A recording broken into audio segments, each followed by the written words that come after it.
पालकमंत्री सुरेशभाऊ खाडे यांच्या वाढदिवसाचे औचित्य साधून माजी नगरसेवक योगेंद्र थोरात यांच्याकडून वृक्षांचे रोपण. आंध्र प्रदेशमधून मागवली 8 फुटी वडाची लिंब करंज जातीची 1000 वृक्ष.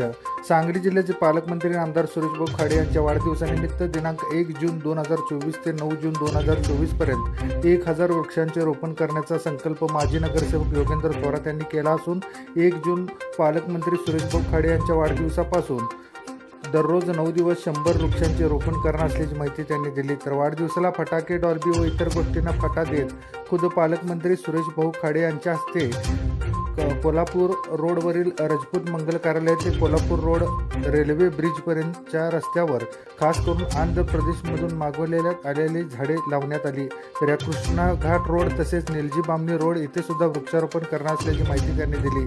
तर दररोज नियमितपणे याची देखभाल करणार असल्याचे सांगत समाजातील सर्व नेते, सामाजिक कार्यकर्ते यांनी आपल्या परिसरात वृक्षारोपण हाती घेऊन डॉल्बी, मिरवणूक इत्यादींना फाटा देत हाती घ्यावे असे आवाहन केले. पाऊस जरी व्यवस्थित झाला नाही तरी टँकरने सदरच्या झाडांना पाणी घालून जतन करणार असून परिसरातील नागरिकांनाही येता जाता या झाडांची देखभाल करण्याचे आवाहन त्यांनी केले.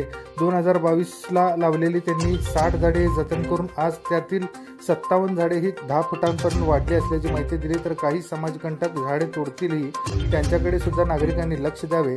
तर आता झाडांची गरज खूप वाढली आहे, कारण इतिहासातील सर्वात जास्त तापमानाचा सामना सांगली जिल्हा करतोय. त्यामुळे यासाठी झाडे जगविणे ही काळाची गरज असल्याचे सांगत झाडे लावून ती जगवायची मोठी जबाबदारी नागरिकांनी पार पाडावी असे आवाहन माजी नगरसेवक योगेंद्र थोरात यांनी केले आहे.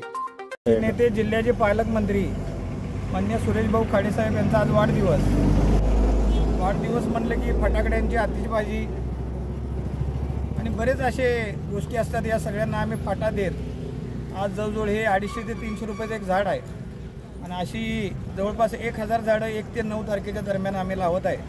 आज त्यांच्या हस्ते याचा शुभारंभ झाला आहे. पहिला रोड आमचा राजपूत मंगल कार्यालय ते कोल्हापूर ब्रिज आहे, या रस्त्याला आज झाडं लावून होणार आहे. 3 तारखेला कृष्णा घाटाचा रोड असेल, 5 तारखेला निलजी बामणीचा रोड आहे आणि असे बरेच रोड दररोज 100 ते 150 झाडं आज आम्ही 7 ते 8 फुटाची आणलेली आहेत. गेल्या वर्षी लावलेली पण झाडं चांगल्या पद्धतीने जगवलेली आहेत, या वर्षी पण जगवणार आहे. पावसाला उशीर झाला तर आम्ही टँकरनं पाणी देणार आहे आणि नागरिकांनाही आमचं आव्हान आहे की या झाडांना येता जाता आपल्या भागातल्या झाडांकडे तुम्ही थोडं लक्ष दिलं पाहिजे. पाणी नाही, कोण नाही, काही समाजकंटक झाडं तोडायचा प्रयत्न करतात, त्यांच्याकडेही थोडं लक्ष ठेवलं पाहिजे. त्यामुळे माझी सगळ्यांनाच विनंती आहे की आपण हे सगळ्यांनी मिळून केलं तर होणार आहे. आज सांगलीचं तापमान 43 वर चाललं आहे.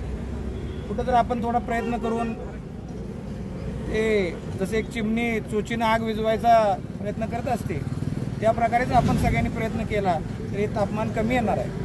तेव्हा असेच उपक्रम आम्ही यापुढे पण घेतो.